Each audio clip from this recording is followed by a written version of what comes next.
Milan Kundera novels, existential soundings.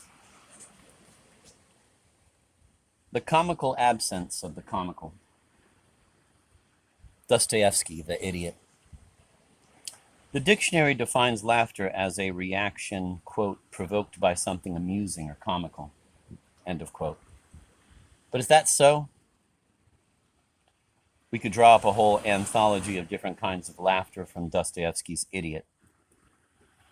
A curious thing, the characters who laugh most in the book are not the ones with the greatest sense of humor. On the contrary, they are those who have none at all. A group of young people leave a country house to stroll in the park. Three girls among them, quote, keep laughing so complacently at Evgeny Pavlovich's banter that he comes to suspect they may no longer even be listening to what he's saying, end of quote. This suspicion, quote, made him burst into sudden laughter, end of quote. A fine observation. First, the collective laughter from the girls who, as they laugh, lose track of their reason for laughing and go on laughing for no reason at all. And then the laughter, this sort quite rare, quite precious, of Evgeny Pavlovich as he realizes that the girl's laughter is devoid of any comical rationale at all. And in the face of this comical absence of the comical, he bursts into laughter himself. Walking in that same park, Aglaia shows Mishkin a green bench and tells him that is where she always comes to sit at about 7 in the morning, when everyone else is still asleep. That evening, there was a birthday party for Mishkin. The gathering is dramatic and taxing. It ends late in the night, and instead of going off to sleep, an agitated Mishkin leaves the house to wander in the park. He comes across the green bench Aglaia had pointed out for their morning meeting. He sits down on it and lets out, quote, an abrupt, noisy burst of laughter, end of quote. Clearly, this laughter is not, quote, provoked by something amusing or comical, end of quote. In fact, the next sentence confirms as much, quote, his anguish did not lessen, end of quote. He goes on sitting there and dozes off. Then, quote, fresh, bright laughter, end of quote, wakes him. Quote, Aglaia stood before him laughing hard.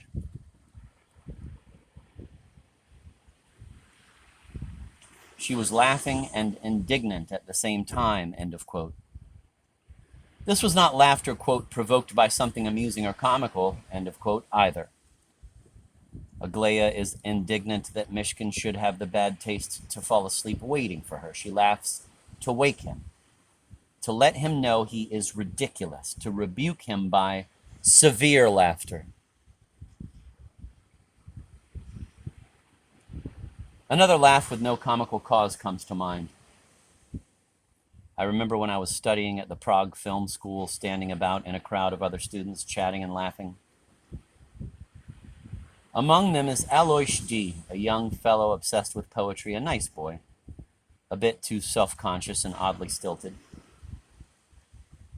He opens his mouth wide, emits a very loud sound, and gesticulates.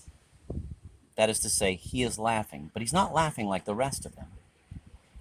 His laughter feels like a copy among originals. If I have never forgotten this tiny episode, it is because it was a brand new experience for me. I was seeing a person laugh who had no sense of the comical and was laughing only to keep from standing out from the crowd. Like a spy who puts on the uniform of a foreign army to avoid recognition.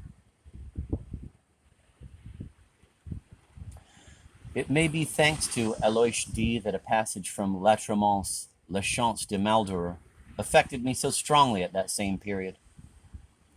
Maldoror is astounded one day at the sight of people laughing. Not understanding the meaning of that bizarre grimace and wanting to be like everyone else, he takes up a knife and slices the corners of his mouth. I sit before the television screen. The show I'm watching is very noisy. There are hosts, actors, stars, writers, singers, models, parliamentarians, government ministers, ministers' wives, and all of them react to any and every remark by opening their mouths wide, emitting very loud sounds, and gesticulating. That is to say, they are laughing. And I imagine Evgeny Pavlovich suddenly landing among them and seeing that laughter. devoid of all comical cause. At first he is horrified. Then gradually his terror dissipates, and finally that comical absence of the comical, quote, makes him burst into sudden laughter, end of quote, himself. Whereupon the laughers who a few moments earlier had been looking at him with mistrust are reassured, and they welcome him noisily into their world of humorless laughter, where we are condemned to live.